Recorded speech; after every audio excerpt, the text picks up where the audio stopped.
shirt at the breakfast table. One warm morning, her t-shirt started to come off too, and Temba let out a low whistle. Zota took it as a compliment until Temba said from behind his newspaper, "Can you believe the price of bananas?" Good evening, and welcome to Talk with Rams Live. We are on Facebook and Instagram, and you can also find us on YouTube. Thank you for following us, liking our page, and subscribing to us on YouTube. Did you know that South Africa has more than 700 state-owned enterprises or companies? These include Alexco in diamonds, and I know you don't know that because you think of only few, Dinel in military, Eskom, electricity generation, Transnet, South African Express, South African Airways, South African Forestry Company, SABC, Transnet, Parks, and many others. And these employ hundreds of thousands of people. Most of these SOEs are controlled by the Department of Public Enterprises, but others report to various other departments. SOEs play a significant role in the economy, and therefore they are in the center of our political economy. Government has made it clear that SOEs should advance economic transformation, industrialization, and import substitution. Here is a fact. Some of these SOEs have done badly over the years. The operative word there is some. Eskom is in the news and officials are appearing at the State Capital Commission as we speak. The SABC is out of cash. SAA is all but bankrupt. Dinel can't pay salaries. But more than 600 of the SOEs are operationally sound and most of them very profitable. Do we need them though? Or should they be privatized? Well, my friends are in the house. Khandani, Msibi, and Unathi Kwaza, you know them by now, and they're going to help me answer these questions. And we want to hear from you too. Please comment, Talk with Rams on Facebook, Talk with Rams on Instagram, and Talk with Rams 1 on Twitter. And do take our guests, and we shall respond to you. Good evening, my good friends, and welcome to the Rumble in the Jungle round 3. Hi, Rams. How are you? I'm dark and lovely, Unathi. Thank you. How are you? I'm good, thank you. Khandani, Msibi.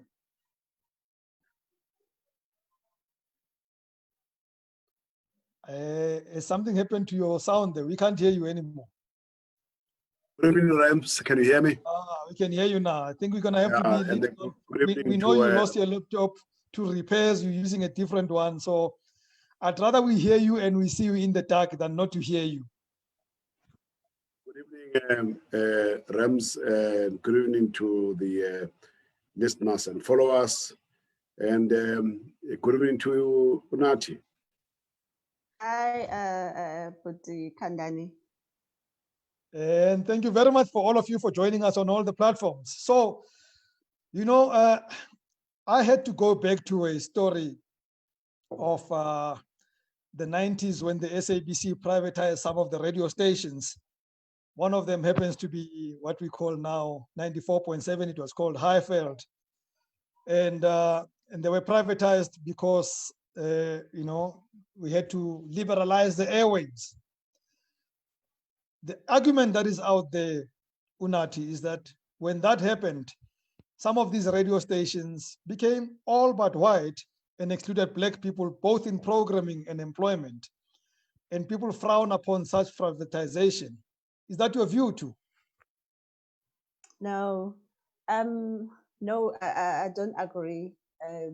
You've already talked about transformation and how then can it be possible that when government has been embracing what they call transformation, then can you say that a station is like mainly white employees? The way I see it, for instance, a station has to cater for a certain, I mean, it's not possible to cater for everyone. South Africa is a country with so many diverse cultures. So I don't see how it would be wrong to have, for instance, a Lotus FM catering for the Indian community.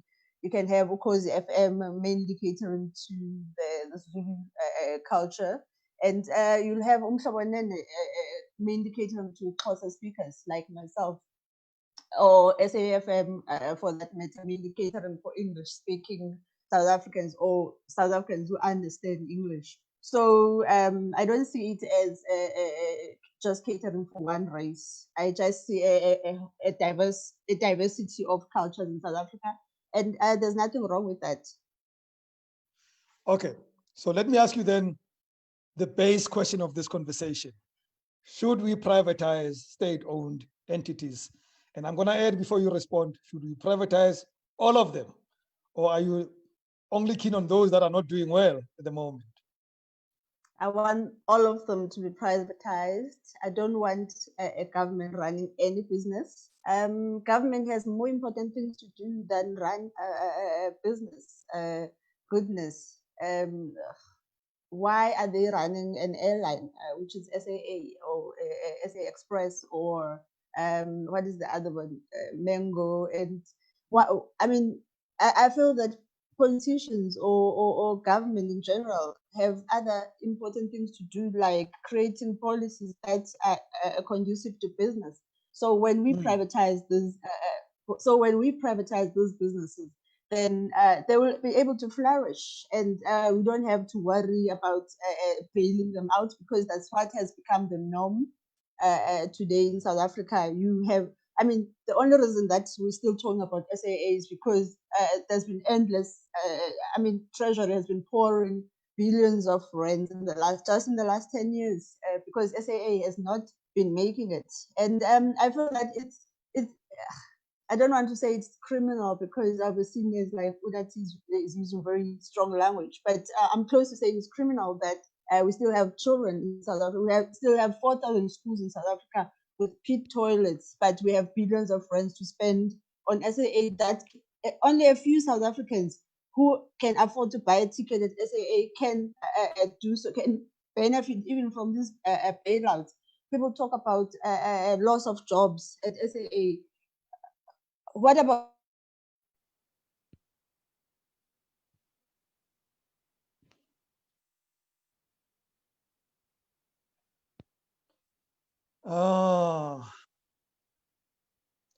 why are we so unlucky with your audio, Unathi? You were going on so well. Now we've lost you.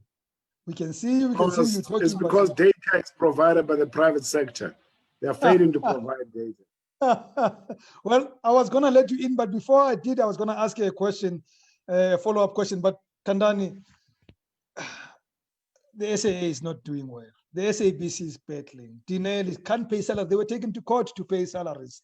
Transnet has been in the news for wrong reasons. Eskom is in front of Justice Zondo. Should we still keep these companies owned by the state? We have done privatization as a country. We've privatized ArcelorMittal, and it's an ICU as we speak. We've privatized the Eskom. It's also in ICU. It has written down 109 billion rands in assets this year, after losing money in Lake Charles in the US. So privatization is not new, but privatization has been proven not to work, right?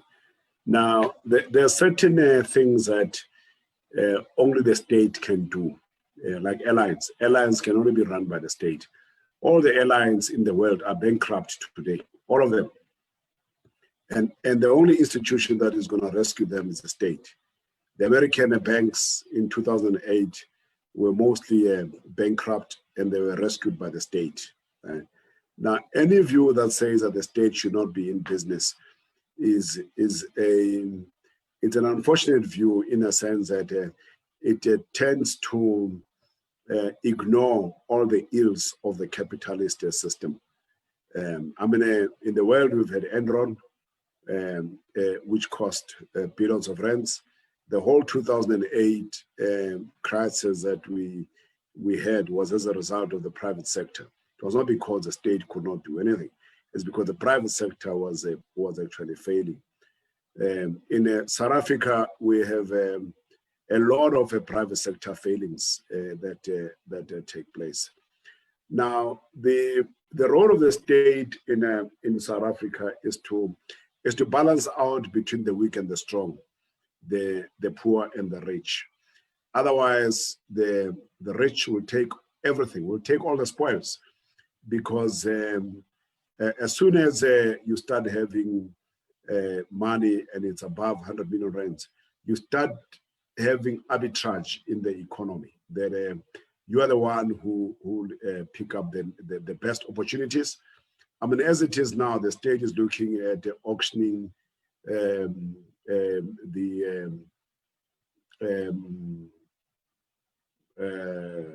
I'm looking for a correct word here. The telecommunications spectrum, right? Yes, only the rich spectrum. will buy that. There's no poor person who's going to buy. They say it's an auction, you can apply, anybody can apply. Yeah. But reality is that when they auction and the rich go there and they put R1 billion to the spectrum, the poor have no chance, right? So in all of that, it means that the rich will become richer and the poor will become poorer by virtue of being excluded from such opportunities. Now, the role of the state is to ameliorate, to bring about balance. And that is why it is important for the state to own SOEs. You look at an SOE like ISCO, its role was to deliver lower cost steel to South African manufacturers, right? Who today cannot get the lower cost steel because ISCO is privatized. It is ArcelorMittal. They've been charged at international prices. You look at Telkom, the role of Telkom was to make sure they deliver low quality data and telephony to the South African population and sectors that are providing livelihood. If you go back to how the apartheid system structured SOEs, that you'd find a farmer in the most remote of areas having access to a telephone line. So they would run a telephone line to that isolated farmer. They would run an electric line to that isolated farmer.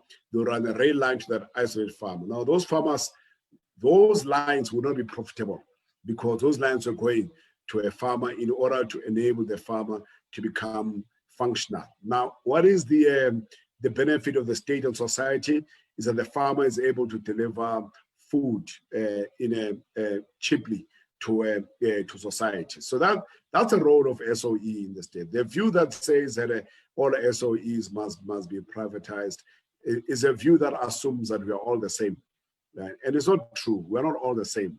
There are ultra-rich people, there are rich people, and there are poor people, right? And the role of the state is to protect the poor against the arbitrage of the rich. And SOEs are the tool for the state. Unathi, I'm glad you're back. We just realized why you got cut off is because data is private.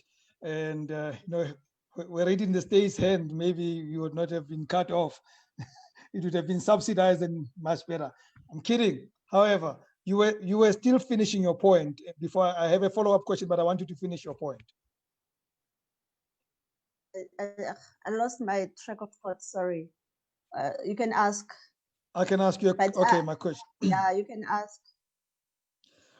I was going to ask you about a few companies.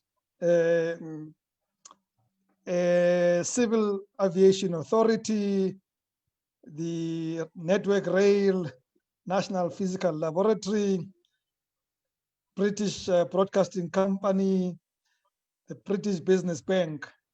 They're all owned by the state. So when you say the state is not in the business of running business, are you talking about the South African state or the state in general? I'm talking about government in general. And then in particular South Africa, because I don't want to, South Africa for me, I feel that, I think I said it last week, that the only role of the state is to protect private property. And that is the role that South African government has been taking a backseat from. That's why today we have 57 murders on average a day. And that's why today you can just terrorize or you can just harass people going to do their shopping at clicks because I mean people politicians like Malema feel free to do that. We live in a lawless society in South Africa today because the state has forgotten its primary role, which is to protect private property, which is to protect its citizens. So what are we supposed to do then when government has like sort of stretched itself to the limit and busy? And we can't, Rams, we can't talk about nationalizing all these things. I mean, Khandani says something which is I find actually preposterous when he says that privatization has failed every way. It's not true that privatization has failed every way. It is also not a guarantee that something is going to work, but I would rather that someone with money buys that spectrum and uses it to their benefit. And if their business fails, it fails, they use their money. But when government takes money which could have been used, whether it's to improve infrastructure in the country, whether it's to improve our public health care system, which is on its knees, by the way, when government takes that money and decides to, to take Pravin Gordhan, for instance, he takes this money from Treasury and decides to play Father Christmas for these SOEs. That, by the way, these SOEs, it seems to me that the boards that have been elected don't even have the independence that they're supposed to have. So a minister like Pravin Gordhan will still have the last say in how a board should be run, in the decisions that things Stella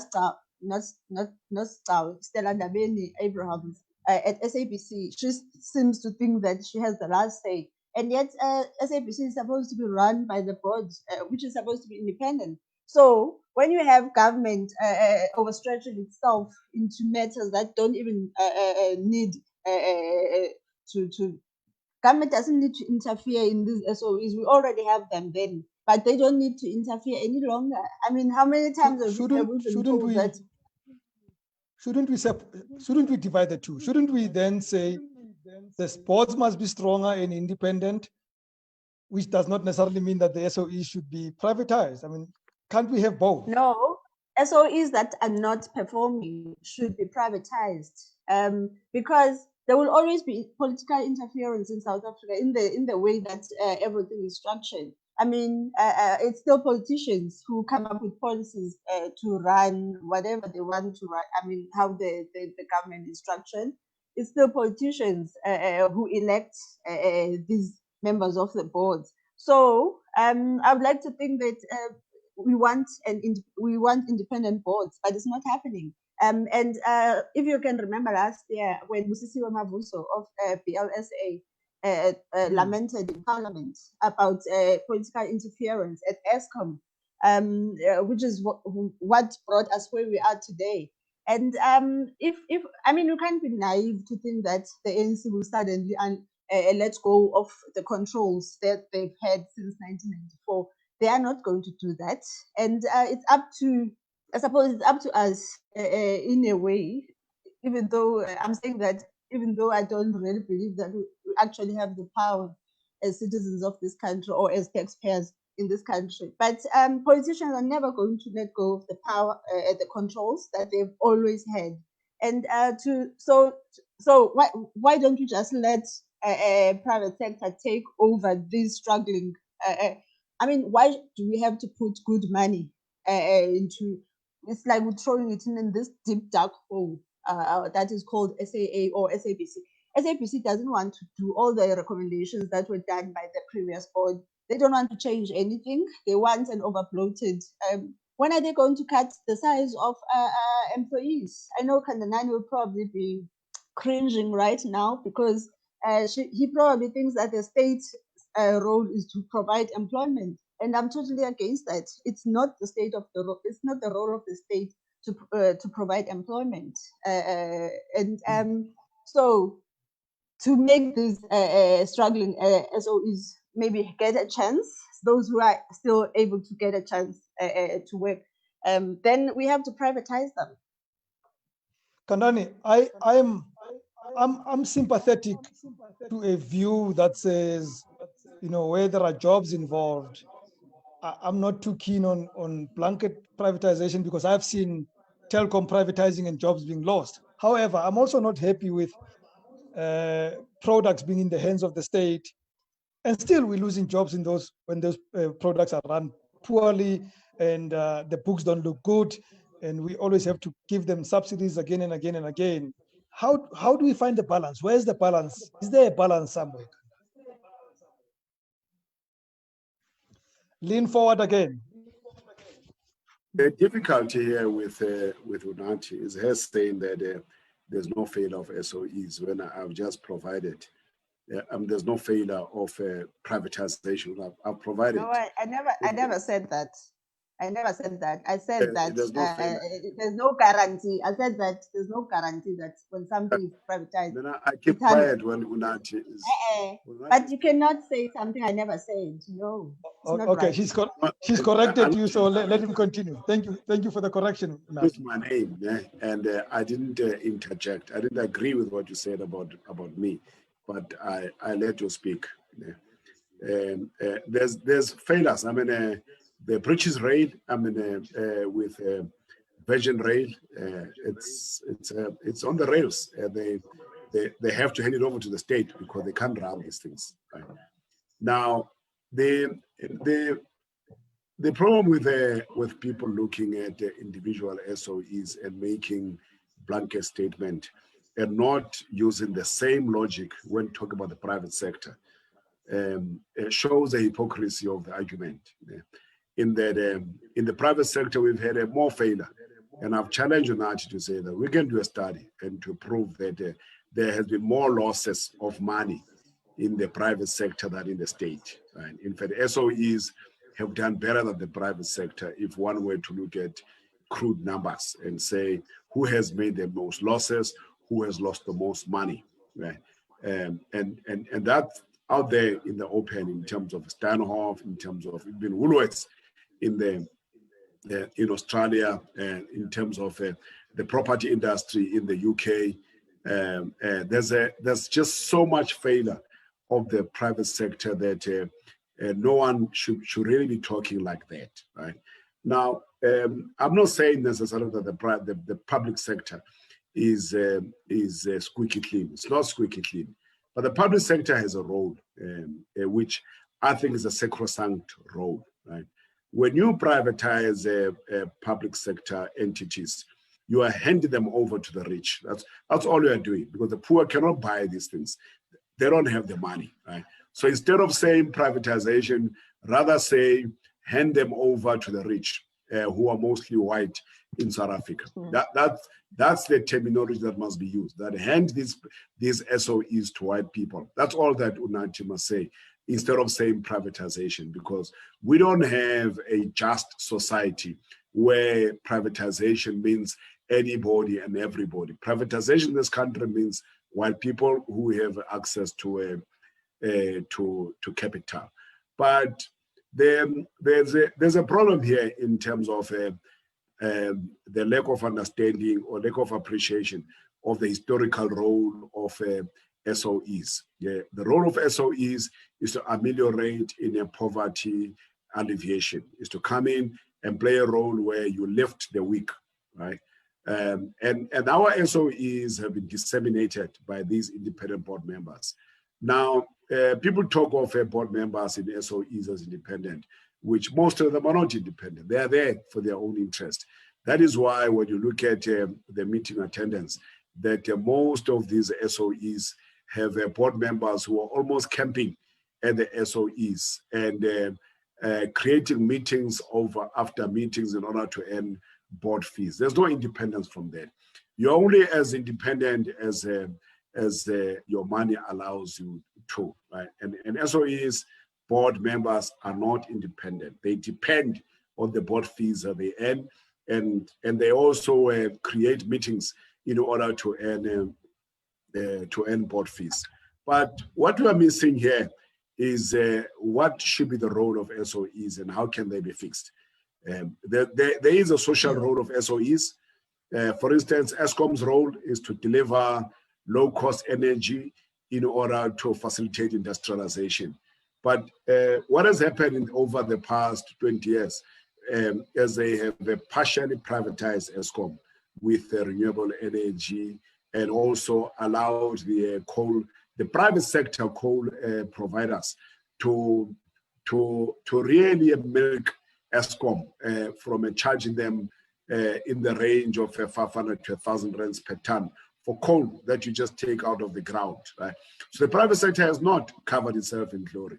If you are to look at the problems of Eskom, you can point them that they all have to do with the private sector and the political influence that or intervention that has favored the private sector than favored Eskom. The Eskom is one company whose interest has been undermined by both the private sector and the politicians. It is not a company that has failed on its own. It's a company whose failure can be directly pointed at the politicians. But by extension, then you're saying that the board members of Eskom have allowed the private sector to exploit Eskom while the politicians are looking away, if not benefiting. Is that what you say?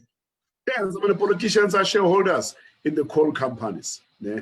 So their interest is linked to the abuse and exploitation of Eskom.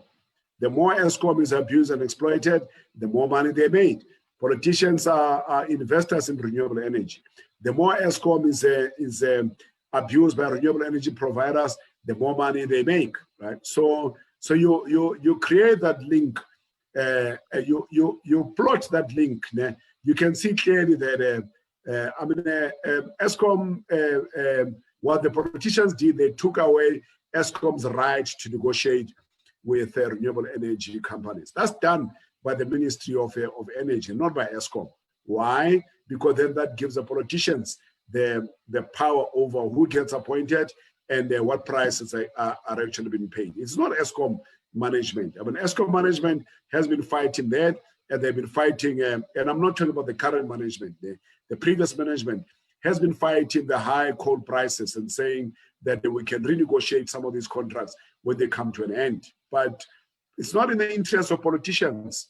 It's not in the interest of the private sector.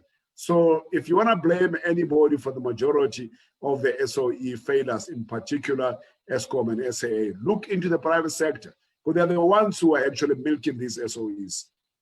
With the help of politicians. With the help of politicians, of course. Okay, good. Yeah. Because I want to emphasize that, because I think that's the point that perhaps Unathi wants to say. The politicians are therefore not helping because they're playing a very dirty role in this game. But Unathi, I'm not going to get you to respond now. We're going to take a break, and I want you to respond, and then there's a litany of comments on Facebook that we need to deal with.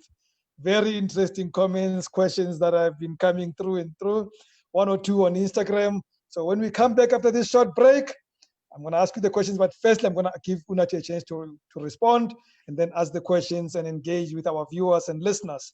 So don't move, get that coffee. If you can do it in 2 minutes, we'll be back in few minutes. I would not want to give an impression to people that you're doing soda as a part-time thing. You're doing it as a hustle because you are still growing it, but ultimately you want it to be your main hustle. Yes, we officially we only about a year old. We officially started a year ago, and we're still working on we investing on machinery. We need machines to clean up diamonds. We're still waiting for the license because we applied for the diamond license. So it's still a progress. We're still on baby steps to growing, but the reason why I'm working an 8 to 5 is because I need a whole lot of equipment for me to start a manufacturer. Good day, Rams. I would like to take this opportunity to send my gratitude to you and your team on Talk with Rams Live for giving me a chance to say something about my jewelry brand called Soda by Bonge. I had since been contacted by a fashion designer from Durban who does annual fashion shows and asked me to showcase my work on his fashion shows, which is not going to be a once-off thing, but it's going to be an annual thing. For me, that's one of my biggest dreams come true. It has always been something that I had always dreamt of doing. It has always been a door that I had always dreamt of knocking on, but it's also one of the hardest doors to open. For you, having me in your show, the door has opened. You had made my dream come true. Also, I have 9 big orders that I'm working on ever since I had been on your show.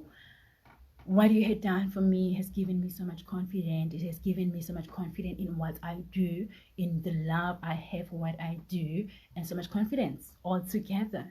It has helped me grow. It's helping me look forward to growth. It's helping me look forward to so much more than what I had anticipated. I would like to say thank you to you, to Freddie, and all your team, and say thank you very much.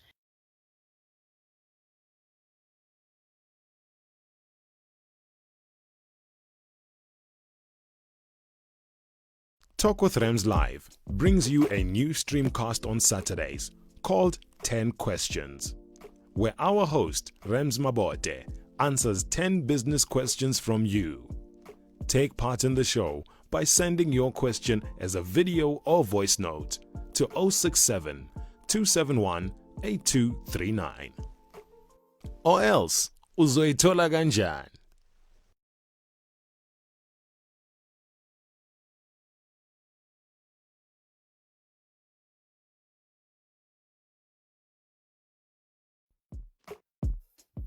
I would not want to give an impression to people that you're doing soda as a part-time thing. You're doing it as a hustle because you are still growing it, but ultimately you want it to be your main hustle.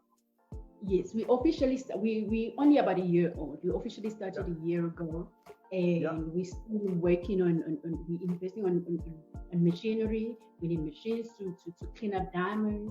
We're still waiting for the license because we applied for the diamond license.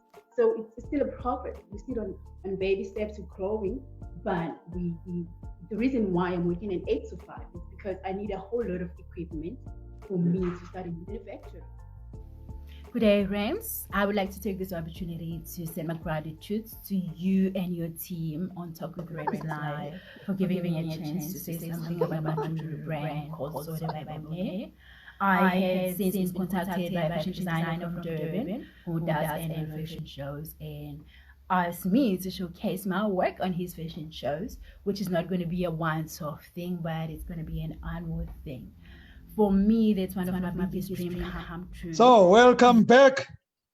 It's Talk with Rams Live, and we are in the rumble in the jungle. My friends Unathi, Kwaza, and Khandani Msibi have been with me for the last 30 minutes, and we have another 30 minutes to conclude our conversations. Do we need SOEs? Should we privatize them? Do we get something wrong about them that we don't understand, that we should understand better? Are they just a waste of money? Well, I want to hear more of your views. I see lots of them on Facebook. We'll get to them. But Unathi, right at the end of the first segment, you should have been smiling that something that Khandani said for the first time you felt, I agree with him. Politicians are messing up the SOEs. So if we both agree that politicians are messing up, why do we need them to run SOEs? Because I've already stated the love for power is just too much for politicians. They will never let go of the control. So we'll always talk about the same things. We can have this talk in 5 years' time. If government is still running these SOEs that are underperforming, we'll still talk about political interference because it's not in their interest to let go. It's I mean, what sets apart private business and government? What I mean, what makes a business tick? What makes an entrepreneur want to get up in the morning and create something new, something that will benefit society? And why do they do that? People start businesses for various reasons, but the main one, obviously, people think that I mean, you start a business to create jobs. No, you don't start a business to create jobs. You want to make money. You want to make profit. And most people think that profit is a bad thing. It's not a bad thing to be rich. It's not a bad thing to be wealthy. It's actually a good thing because it's these rich people that kind of I mean, he talks so negatively about them, like there's something wrong with them. It's these rich people like your Bill Gates, your Mark Zuckerberg, who's the Amazon guy. These are the people who make life easy for us. We're talking via Zoom today because there is an entrepreneur who was out there, had an idea, put it into practice, and he's creating. I mean, he's making money for himself, his employees, and we are also benefiting through that. Government doesn't have an incentive to do. Government doesn't have an incentive to excel in what they do, because there will always be money from taxpayers, money to bail them out.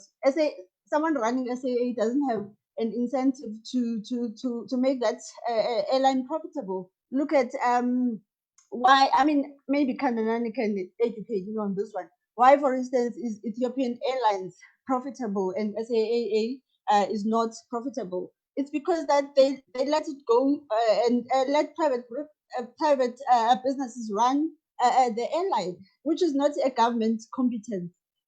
I mean, government should just do what they're supposed to do and let business run business.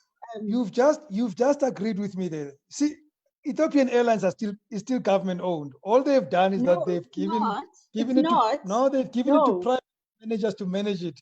But the government has an interest in Ethiopian Airlines. But politicians in Ethiopia are not interested in who is the CEO, and they're not interested in who is in the board of Ethiopian Airlines. They are letting private business to run it, which is something that the ANC doesn't want to do. That is why today we'll forever talk about the SABC. SABC is supposed to cut the staff because they don't need all those people. And they're not going to do it because it's not in the ANC's interest to upset unions. Private sector would have done it a long time ago.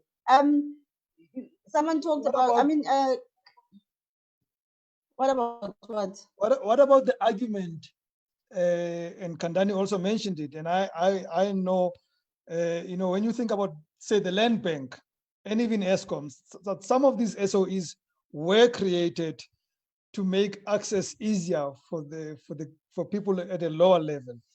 ESCOM was created to make electricity affordable so that we can attract industry, including direct foreign investment. So if you don't do that, leave it in the private hands of REMS, I'm not going to worry whether a foreign direct investor is going to come in. I'm going to price it to a point that I make the money.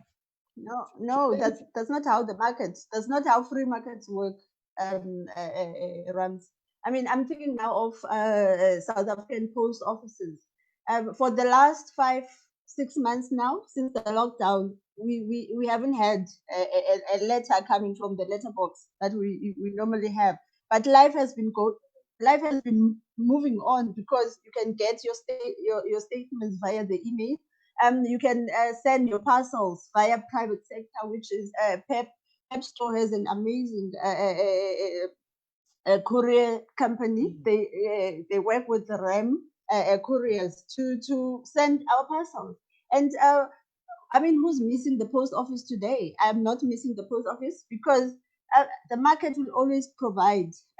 We don't need government to run. There is a woman in Lusikisiki who misses the post office. Unathi. But there's you think about you and me. No, there's Pep Store. Pep Store is one company that I know, a retail store that I know is like almost everywhere. There's Pep Store in Lusikisiki, and Pep. I mean, there's Pago. Pago is also part of these people, smaller people who have now joined this courier business. So if you have a furniture store, if you have a furniture store in Lusikisiki, there is a counter-to-counter delivery service for you. Life will go on, Rams, without SAA. Life will go on without the South African Post Office. But we are stuck. Where we are stuck because the ANC doesn't want to upset unions, and they have a lot to lose, I suppose, when it comes to elections. Okay, let's go to the comments and the questions. Nico Smith, who joined us again last week, is back with us. He says, yes, all SOEs should be privatized. There is so much positives regarding privatizations, like service delivery will be of superb quality, job creation will flourish because these companies will flourish, corruption will be eradicated, State will not be able to have their little fingers in the cookie jar. Cadre deployment will be a thing of the past. Unfortunately, there will always be rich and poor, or rich people as they will always be poor. So it's like that. The owner of or CEOs will be rich. I have respect for rich, hardworking owners or CEOs, but my disrespect is earned by rich government employees driving Aston Martin and living in million rand mansions. Khandani, please respond to Nico. I mean, Nico says that the private sector will give us service delivery.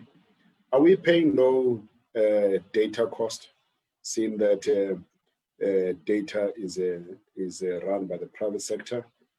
Didn't we have corruption in Iran from our own telecommunications company? Isn't there a cadre that has been deployed as a chairman of one of the telecommunications companies? So all of these things are just statements that are made, but they are not realistic, in a sense that business is not necessarily the holy grail of service delivery. I mean, the banks, REMS, there's no competition among the banks. There's no great service amongst the banks.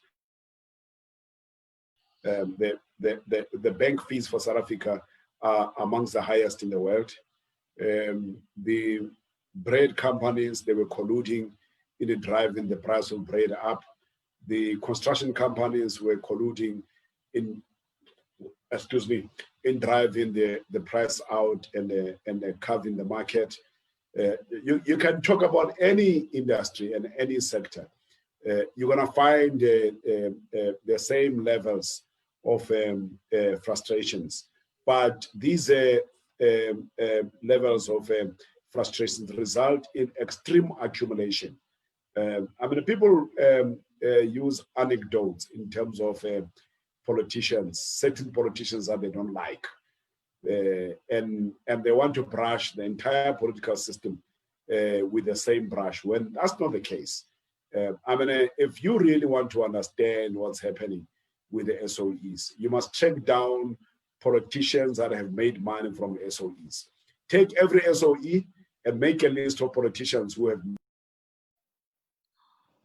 Oh, in a very funny way, I'm glad it happened to Khandani, not to you, Unathi, because it always happens to you. So you know now there's no conspiracy against you.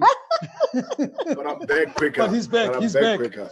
He's back much quicker than you. The reality of the matter is that. Yes, sir. Continue.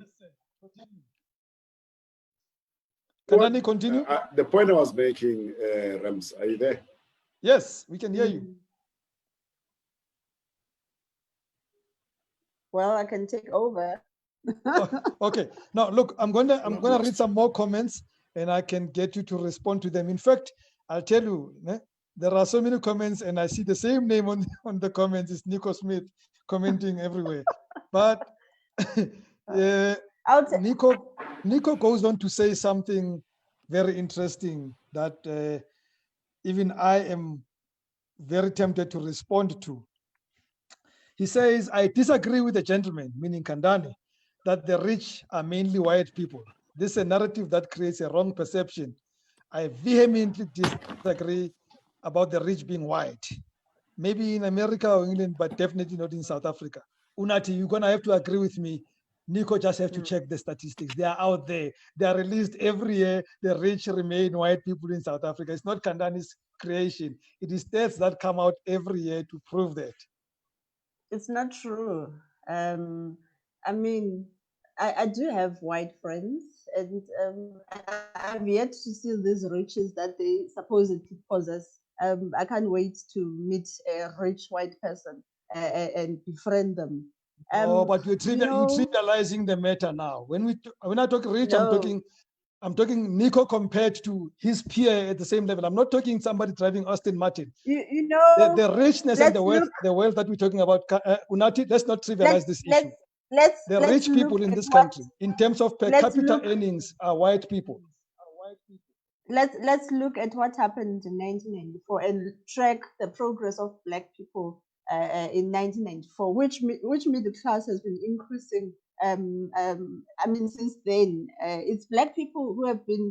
I mean, here in Johannesburg, I'm in Johannesburg right now, and what I mean, I like to notice certain things, and I think Johannesburg is a true example of what has really happened in South Africa since 1994. You get when I am in Johannesburg, I get to see that there's a lot of I mean, when you talk about the integration that is supposed to happen in society, I see a lot of that when I'm in Johannesburg than compared to Cape Town. And it's because I suppose Johannesburg has been more developed, and there's quite a variety of industries in this in just in Gauteng as a province, and there's more opportunities for everyone in Gauteng. And I see, I mean, people will complain that in Cape Town, the only Black people you'll see when you're in a restaurant are those who are serving you. But in Johannesburg, it's a different story. Okay. So to say that it's still white people who are rich and all that, it's nonsense. And you want us to believe that you want us to believe that Black people's lives haven't improved. Not all of them, obviously, unfortunately. And unfortunately, we haven't been able, I mean, the government, because I'm not government hasn't been able to have policies that will lift those who are in the unfortunate positions to reach a stage where they themselves can take care of themselves, and so that we don't have an increase in social grant beneficiaries, which is something that is happening in South Africa. So to say then that, I mean, Khandani says things like Unathi. We can debate the issue of wealth and race, and I can tell you that the stakes are there. Let's go back to SOEs. What in your view is the most feasible solution to getting SOEs working better?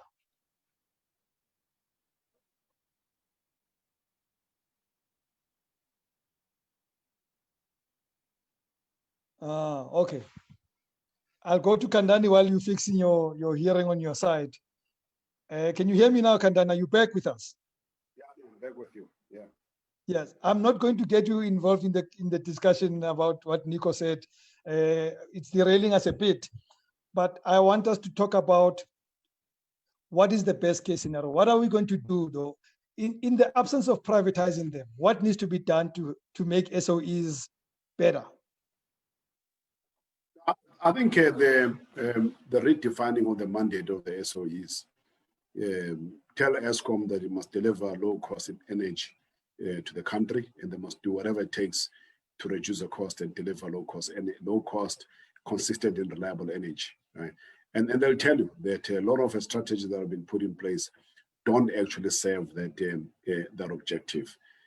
Tell SAA that reduce your cost. I mean, you have pilots who are earning above world average wages, and you're paying too much for fuel. You're paying too much for rental of a fleet, make Denel a competitive company as far as armament deployment is concerned. I mean, Denel should actually be in the Ministry of Defense. It is one of those companies that you cannot have your security being profitable. I mean, the army is not profitable. Why should Denel be profitable? Its edge is in providing us with defense systems as a country, and not in making money selling defense systems, because you are eroding the defense advantage of the country. There's quite the parks. There's other state agencies like the CSIR. There's the state is not ESCOM, Denel, and SAA. And that's the part that the people are misunderstanding, because those are the enterprises that the private sector is eyeing with envious glee. I mean, ESCOM, this whole idea that ESCOM must compete. If anybody must compete with ESCOM, then they must compete. They must have their own grid. Why must they use Eskom's grid if they want to compete with Eskom? Because Eskom has built that grid out of its own earnings for moments like this, when it will face competition from there would be enemies of Eskom. So there's no logic to the whole thing that they want to do. I mean, the Mbeki era wanted the private sector to invest in Eskom. The private sector couldn't because they can't compete with Eskom. As it is now, Eskom is prevented from making a bid for all of these renewable energy projects that they are talking about. They're actually holding Eskom down so that the private sector can get an advantage. The private sector is not competent in comparison to Eskom. I refuse that. Eskom has built a transmission, it has built a distribution. None of the private sector have those assets, right? And that must count for something in terms of the success that Eskom has achieved for this country. Wow. Unathi, solutions. I mean, if you had the power tomorrow, what would you do that it would, but you know, by say 2024, we are looking better on the SOE's point of view. What would you do if you were president, as Nico says, you must become president? Absolutely. You know, for me, this is very important because we don't have endless supply of money. So if an SOE is not performing, why are we keeping it? Why are we wasting money that should be building schools, that should be improving healthcare sector, public healthcare sector? Why are we wasting money that should be still building roads? There are still people in South Africa who don't have proper roads, so business will always be limited in their areas because there are still people who don't have access to Wi-Fi in their areas. They could buy it, it's not that, but there's no infrastructure to help them do that. So if I was a president in this country, or if I had any influence in government, I would definitely advise them to stop wasting money, to stop prioritizing. I mean, for me, it seems like whenever someone gets a position to be a minister or to be in parliament, their first thing in their minds, the first thing that comes, how am I going to benefit? Besides the fat cat salaries that we give them, they are already thinking, how am I going to leverage my position, my new position, to enrich myself, to enrich my friends, to enrich my family. So if we could just get people, if we could just get people in government who think about other people more than they think about themselves. If we could have people with their hearts, basically. I mean, recently we lost Advocate George Bezos. For me, those are people that I admire because they've served the people. I mean, people who speak in his funeral will do so with open hearts because they don't have to lie about him because he was serving the people. So if we could just have appoint people with such a caliber in South Africa, then we would be in a much better place than we are today. People are less selfish and people who put the country first, which is something that is foreign to the ANC, by the way. Okay, Khandani, in 1 minute, your last words. Look, I mean, Rams, the reality of the matter is that the state needs SOEs in order to deliver. If you want to know what is wrong with the state, SOEs, go to every SOEs and make a list of politicians that have made money out of those SOEs and check their influence, right, in the state.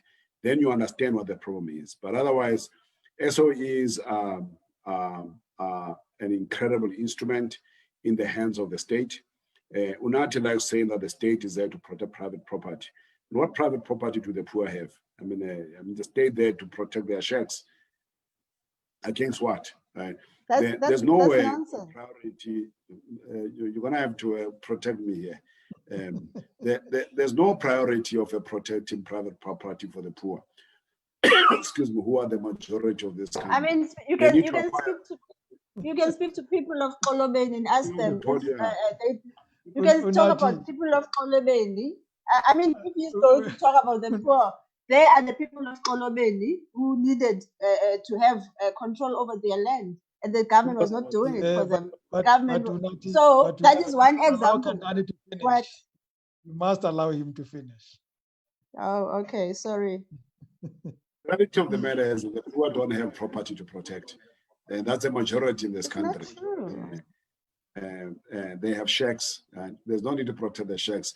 They need to acquire property. And the property that we're talking about is a land that was taken at gunpoint, where people were removed from their land, their cattle sold for nothing and killed, and they're made destitute so that they can look for jobs. Those are the people that need to regain the property, and they don't need a protection of property where they are because they have no property to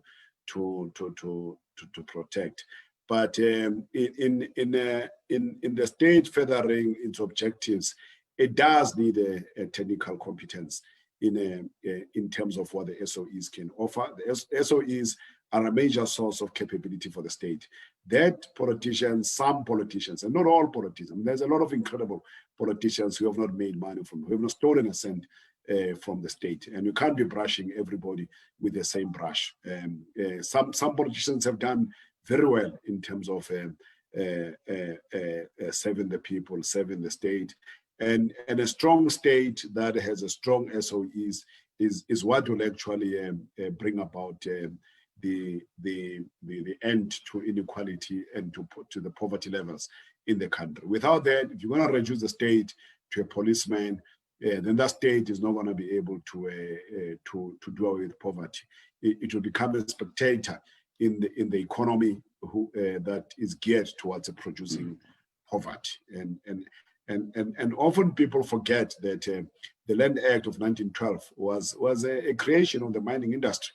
So it's the private sector that created the poverty that we are talking about. It's not like this thing happened without being induced by some people.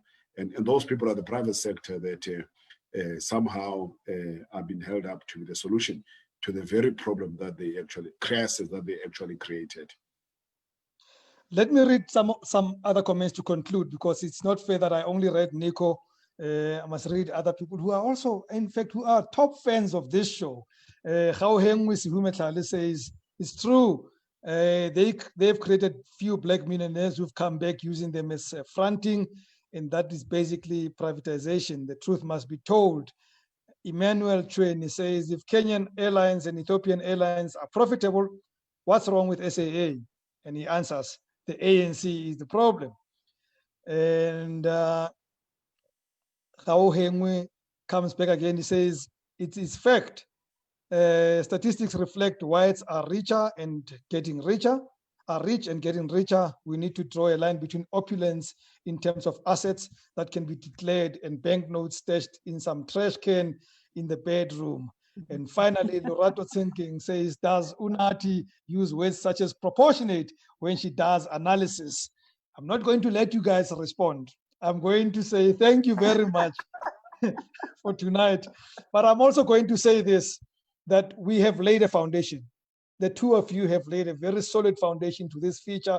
And for that, I'm grateful. So from next week, we'll be adding more faces to the show. We're not going to lose the both of you. You'll be coming in, but we're going to rotate a bit more and get more views into this.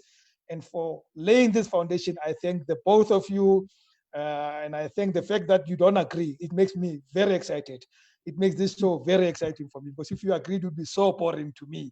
So thank you. You've been wonderful, and you are staying with the show. I'm not asking you, I'm instructing you. You are staying. The people who watch this show like you, and we want you both here. Thank you. And you must have a great evening further. We shall chat soon. Thank you very much for all of you for joining us. I think that the guys on Instagram lost us for a while when we went to a break, but the guys on Facebook have been with us forever. We shall be posting this on YouTube right away. And Frederick, is the weekend made? I shall not see you again for a while, and I feel good about that. It's always a blessing not to see you. From me, Rems Mabote, good night and God bless.